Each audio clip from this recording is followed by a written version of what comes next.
E aí pessoal, sejam muito bem-vindos a mais um vídeo aqui no canal. Eu sou Oswaldo Santana e no vídeo de hoje eu gostaria de trazer para vocês os tipos de fundos imobiliários que existem. Eu trouxe aqui os 5 principais tipos de fundos imobiliários, vou mostrar para vocês algumas características, alguns exemplos também, e eu já me antecipo dizendo que esses exemplos não é nenhuma recomendação de compra ou venda desses ativos, é apenas para ilustrar melhor, o conceito desses tipos. E também eu gostaria de saber de você se você já investe nos fundos imobiliários. Me deixa aqui nos comentários qual que é o seu tipo preferido, se você já investe nesse ativo. Se você ainda não investe, por que ainda não tem na sua carteira, por que você ainda não entrou nesse mundo de investimento que são os fundos imobiliários. Me deixa aqui nos comentários que eu quero saber. Para a gente começar esse vídeo, é importante a gente destacar um pouco sobre o que são os fundos imobiliários. Eles são basicamente uma espécie de condomínio fechado, onde reúnem-se alguns cotistas que possuem as cotas desse fundo. Então ele tem esse patrimônio líquido, utiliza esses recursos dos cotistas para investir e criar o seu patrimônio.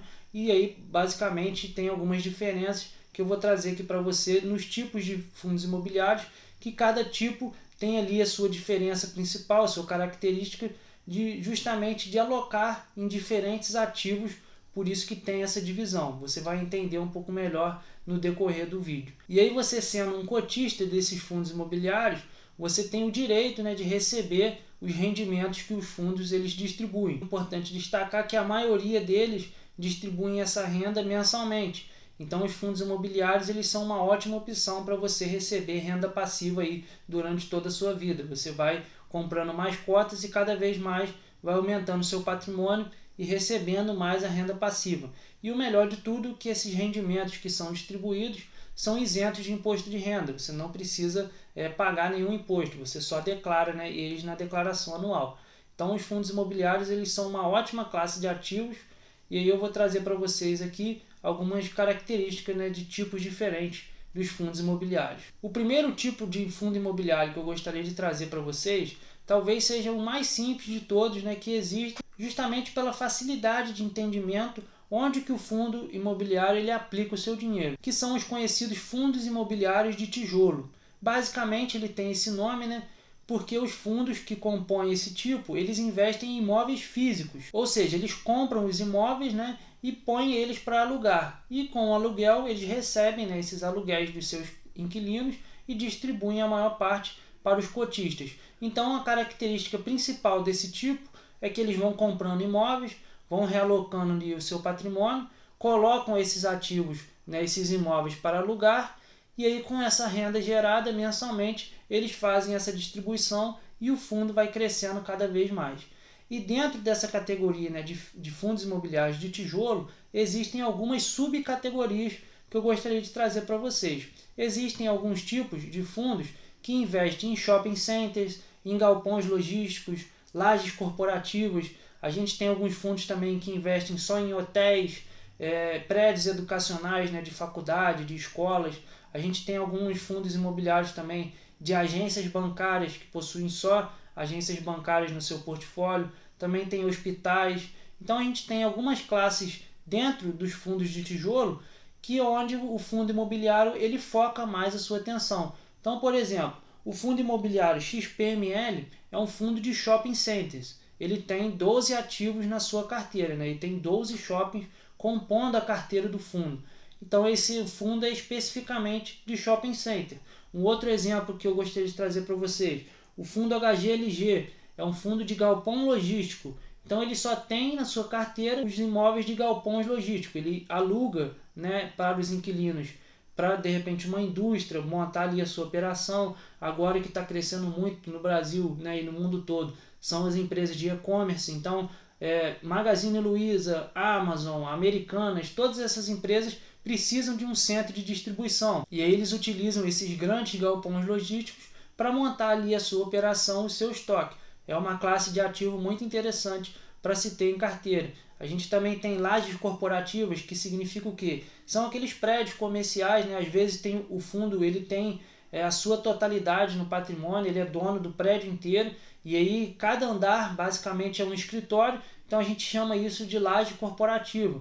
Às vezes o fundo ele aluga para diferentes empresas ou pode alugar o edifício inteiro para um único cliente. Vai de cada fundo aí a sua maneira de alocar esses recursos.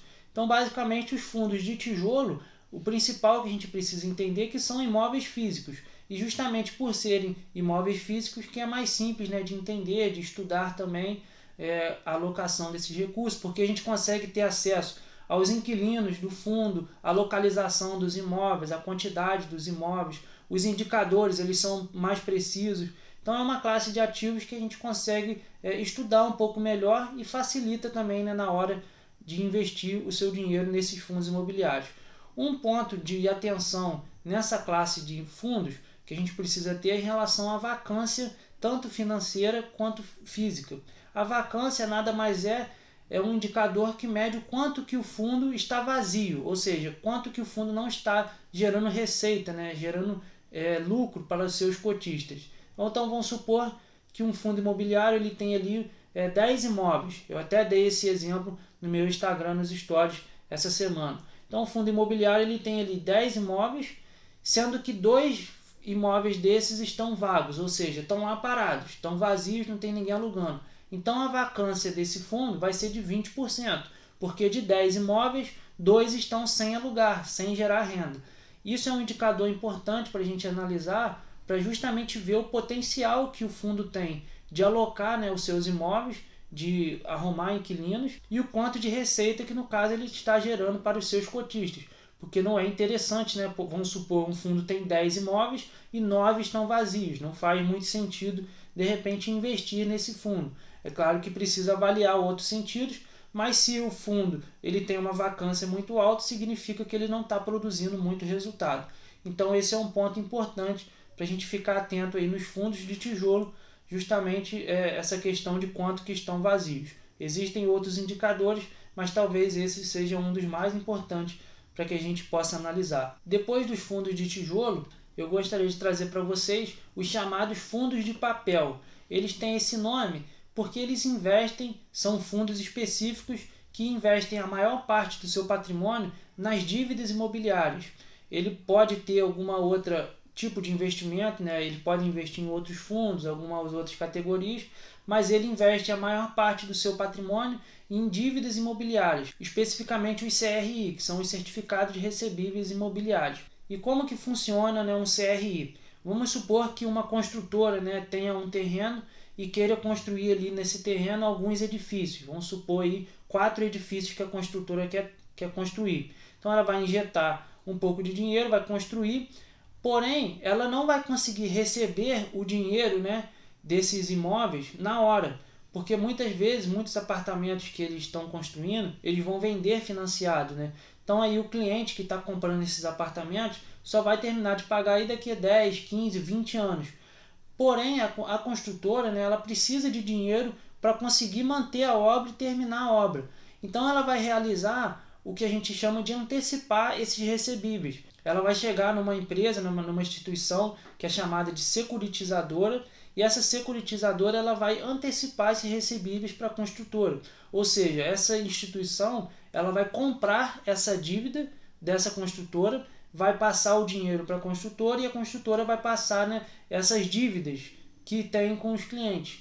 E a securitizadora ela precisa colocar essa dívida para fora. É justamente onde entram os fundos de papel. Os fundos de papel eles vão chegar na securitizadora e vão comprar essas dívidas. É claro que essa operação, né, eu falei um pouco aqui só simplificando, mas essas pontes, né, entre securitizadora, construtora, fundo imobiliário, isso é tudo muito bem amarrado, né, em contratos, é muito bem definido nos indexadores que vão atualizar os contratos. É tudo bem feito, bem estruturado, dependendo da gestão do fundo. Ele pode ter vários ativos de dívidas imobiliárias. Eles têm ali algumas correções, por exemplo, IGPM, IPCA, que são a maior parte de indexadores, né, que são feitos os contratos. Então a gente tem uma certa proteção, né, digamos assim, contra essa inflação que passa ao longo do tempo. Eles são mais favoráveis a essa correção. E aí ao longo do tempo o fundo vai fazendo ali as suas alocações e vai distribuindo, né, o rendimento que ele recebe, ele distribui a maior parte para os cotistas. Uma outra categoria, né, um outro tipo de fundo imobiliário são os chamados fundos híbridos. Também podem ser conhecidos como fundos mistos, que é basicamente ele mescla ali, né, a aplicação dos seus recursos em diferentes imóveis. Por exemplo, tem um fundo híbrido que se chama KNRI, e se a gente acessar, né, o seu portal, ver o seu portfólio, ele tem 12 edifícios, né, 12 prédios e 9 galpões logísticos. Então, justamente por essa variação, né, por essa diversificação de carteira que ele tem, que ele é chamado de fundo híbrido, fundo misto. Existem alguns outros fundos nessa categoria que eles podem ter diferentes investimentos. Isso é uma grande vantagem, que a gente consegue diversificar ainda mais o nosso patrimônio dentro de uma única classe de ativos. E antes da gente continuar, eu gostaria de pedir para você, pedir a sua ajuda, de não se esquecer de deixar o seu like se você estiver gostando do nosso conteúdo. Se você ainda não for inscrito, é só apertar esse botão vermelho logo aqui abaixo do vídeo. Toda semana a gente está aqui postando conteúdo sobre educação financeira. O quarto tipo que eu gostaria de trazer para vocês são os fundos de desenvolvimento. E o que são esses fundos de desenvolvimento? Basicamente, esses fundos eles investem, né, o seu patrimônio, os seus recursos, na construção de imóveis e depois eles vendem esses imóveis quando a obra já está concluída, né? Então eles pegam um terreno, formam ali alguns edifícios, alguma variedade de imóveis, depende da categoria que o fundo ele vai fazer nessas obras, e aí ele constrói os imóveis e depois ele vende, né, com a intenção de ter lucros nessas operações. O grande risco desse tipo de fundo é justamente baseado na obra, no conjunto da obra, né, que ele vai passar. Tem ali a questão ambiental, dependendo da área, né, que o fundo escolher fazer a obra. Às vezes pode acontecer de uma liberação ambiental não sair a tempo e aí atrasar mais a obra. Justamente essa parte de atraso de obra, tem muitas coisas que podem acontecer e influenciar negativamente no fundo. Ele pode estar amarrado ali a algum contrato de entrega que pode ter que pagar uma taxa ainda maior. Então ele possui algumas nuances negativas no sentido de obra, né, dos riscos da obra de acontecer, mas que se correr tudo bem, se a obra andar certinho, no prazo certo, no prazo determinado, ele consegue vender esses imóveis e ganhar um bom lucro, né, com essa venda desses imóveis, e com esse lucro ele distribui também a maior parte para os seus cotistas que fazem parte ali do fundo. E por último, né, a última categoria são os chamados fundos de fundos, ou seja, basicamente é um fundo imobiliário, né, ele monta como se fosse uma cesta de ativos, ele compra outras cotas de fundos imobiliários. Então, por exemplo, o fundo BCFF, né, ele é um fundo de fundos. Dentro da carteira dele, dentro do patrimônio, ele possui outras cotas de fundos imobiliários. Aí, por exemplo, o fundo BCFF, ele pode ter dentro da sua carteira o fundo XPML, o fundo HGLG, o fundo KNRI, todos esses que eu dei de exemplos aqui, ele pode ter na sua carteira de investimento. E aí ele recebe esses rendimentos desses fundos e o próprio fundo distribui para os seus cotistas. Então é um fundo que fica ali investindo em outras cotas de fundos imobiliários, ele não investe em ativos, diretamente em imóveis, não faz obra, não faz nada, ele só tem essa gestão para investir em vários outros fundos. E a carteira dele, né, com certeza, é muito ampla, são vários ativos, são vários fundos imobiliários dentro desse fundo. A intenção é justamente formar uma cesta de fundos imobiliários e receber cada vez mais os rendimentos de vários fundos imobiliários. Então ele consegue ter um poder de diversificação ainda maior, porque você consegue, com um único investimento, né, com um único fundo imobiliário, você consegue ter acesso a vários outros. E o principal ponto de atenção que a gente precisa ter nesses fundos de fundos é justamente na parte de administração, né, da taxa de administração dobrada que a gente acaba pagando. Porque se um fundo imobiliário ele investe em outros fundos imobiliários, ele paga essa taxa de administração para esses fundos que ele investe. E aí a gente vai acabar pagando essa taxa de administração que compõe a carteira, mais a taxa de administração do fundo que a gente está investindo. Então acaba sendo uma taxa duplicada, né, que a gente paga. Então é preciso a gente ficar atento nessa taxa, no percentual que é cobrado. É claro que a gente não paga nada, né, mas a gente recebe esse valor já com desconto dessa taxa de administração. E aí, pessoal, a gente fecha aqui o nosso vídeo. Espero que eu tenha conseguido passar para vocês o conhecimento de fundos imobiliários. Eu trouxe aqui os 5 principais tipos, né, de fundos imobiliários que existem, para que você possa estudar mais e avaliar se faz sentido você ter na sua carteira. Se você já investe, de repente dá uma melhorada, dá uma diversificada maior no seu patrimônio. Beleza, pessoal? Muito obrigado por terem assistido esse vídeo e até a próxima. Um grande abraço.